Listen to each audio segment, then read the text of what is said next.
Ticket വരുമാനത്തിനപ്പുറം വിവിധ മാർഗങ്ങളിലൂടെ വരുമാനം കണ്ടെത്തുന്നതിൽ കൊച്ചി മെട്രോ റെയിൽ ലിമിറ്റഡ് പിന്നിലല്ല. രാജ്യത്തെ മറ്റു മെട്രോ സംവിധാനങ്ങളുമായി താരതമ്യം ചെയ്യുമ്പോൾ ദൈർഘ്യത്തിൽ ചെറുതാണെങ്കിലും യാത്രക്കാരുടെ എണ്ണത്തിലും വരുമാനത്തിലും കൊച്ചി മെട്രോ മുന്നിലാണ്. അതിലുപരിയായി സോഷ്യൽ മീഡിയ റീലുകൾ വഴിയും വരുമാനം നേടിത്തുടങ്ങിയ ഏക മെട്രോ സംവിധാനമാണ് കൊച്ചി. സ്വന്തം സോഷ്യൽ മീഡിയ പ്ലാറ്റ്ഫോമുകൾ സ്വയം കൈകാര്യം ചെയ്ത് അവയിൽ നിന്ന് വരുമാനം കണ്ടെത്തുകയാണ്. പ്രതിദിനം ശരാശരി 1 ലക്ഷത്തിലധികം യാത്രക്കാർ മെട്രോയെ ആശ്രയിക്കുന്നുണ്ട്. പുതുവർഷത്തോട് അനുബന്ധിച്ച് ചില ദിവസങ്ങളിൽ മെട്രോയിലും ഫീഡർ ബസ്സുകളിലുമായി 1.5 ലക്ഷത്തോളം ആളുകൾ യാത്ര ചെയ്തിട്ടുണ്ട്. ഒരു ദിവസം 1 ലക്ഷം യാത്രക്കാരുണ്ടായാൽ ടിക്കറ്റ് വരുമാനം കുറഞ്ഞത് 35 ലക്ഷം രൂപയെങ്കിലും ലഭിക്കും. ഇത് മെട്രോയുടെ പ്രതിദിന പ്രവർത്തന ചെലവ് നിറവേറ്റാൻ മതിയാകും. അതിനാൽ ടിക്കറ്റിന് പുറമേ ലഭിക്കുന്ന വരുമാനം മുഴുവൻ തന്നെ ലാഭമായി മാറുന്നു. കഴിഞ്ഞ വർഷം KMRL 35 കോടി രൂപയുടെ പ്രവർത്തന ലാഭം നേടി. കാക്കനാട് ലൈൻ കൂടി പ്രവർത്തനക്ഷമമായാൽ പ്രതിദിന യാത്രക്കാരുടെ എണ്ണം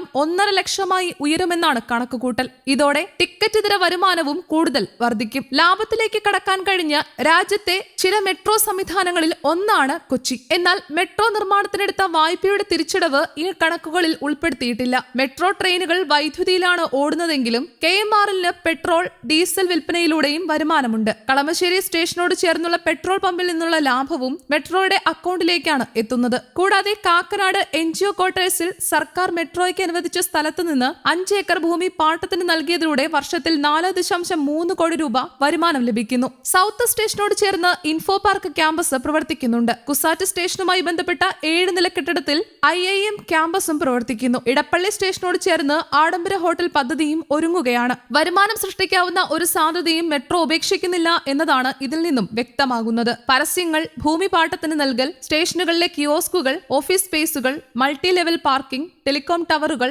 ഒപ്റ്റിക്കൽ ഫൈബർ ശൃംഖല തുടങ്ങിയവയിലൂടെ മെട്രോ സ്ഥിരമായി വരുമാനം കണ്ടെത്തുന്നു. ഈ സാമ്പത്തിക വർഷം ടിക്കറ്റ് ഇതര വരുമാനമായി 70 കോടി രൂപ ലക്ഷ്യമിടുന്ന മെട്രോയ്ക്ക് ഇതിനകം 49 കോടി രൂപ കൈവശം ലഭിച്ചിട്ടുണ്ട്. വൈഫൈ പാർട്ണർഷിപ്പുകൾ, ടെലികോം ടവറുകൾ, പ്രമോഷണൽ ക്യാമ്പയിനുകൾ എന്നിവയിലൂടെ കൂടുതൽ വരുമാനം കണ്ടെത്താനുള്ള ശ്രമങ്ങളും തുടരുകയാണ്. സ്റ്റേഷൻ പരിസരത്തെ ഭൂമി പാട്ടത്തിന് നൽകിയതിലൂടെ 8.4 കോടി രൂപയും കിയോസ്കുകൾ വാടകയ്ക്ക് നൽകിയതിലൂടെ 2.2 കോടി രൂപയും മെട്രോ സമ്പാദിക്കുന്നു. കൂടാതെ വ്യക്തികൾക്കും സ്ഥാപനങ്ങൾക്കും സ്വന്തം പേരിൽ മെട്രോ സ്റ്റേഷൻ നാമകരണം ചെയ്യാനുള്ള അവസരവുമുണ്ട്. ഇതിനായി KMRLന് നിശ്ചിത തുക നൽകിയാൽ മതി. ഇതിനകം 19 സ്റ്റേഷനുകൾക്ക് പേരിട്ട് കഴിഞ്ഞു. സൗത്ത്, വൈറ്റില, മഹാരാജാസ് കോളേജ്, കടവന്ത്ര സ്റ്റേഷനുകളിലാണ് ഇനിയും അവസരം ലഭ്യമുള്ളത്. സൗത്ത് സ്റ്റേഷനിൽ പേരിടാൻ 52 ലക്ഷം രൂപയും വൈറ്റിലയിലും മഹാരാജാസ് കോളേജിലും 42 ലക്ഷം രൂപയും കടവന്ത്രയിൽ 37 ലക്ഷം രൂപയുമാണ് കുറഞ്ഞ നിരക്ക്. ട്രെയിനുകൾ മുഴുവൻ പരസ്യങ്ങളാൽ പൊതിയാനുള്ള സൗകര്യവും മെട്രോ നൽകുന്നു. അതുപോലെ തന്നെ KMRLന്റെ ഒപ്റ്റിക്കൽ ഫൈബർ ശൃംഖല 46 ഏജൻസികൾക്ക് ഉപയോഗിക്കാവുന്നതാണ്. ഇതിൽ 6 ഏജൻസികൾ ഇതിനകം സേവനം പ്രയോജനപ്പെടുത്തുന്നുണ്ട്. നാട്ടുകാരുടെ എതിർപ്പില്ലാതെ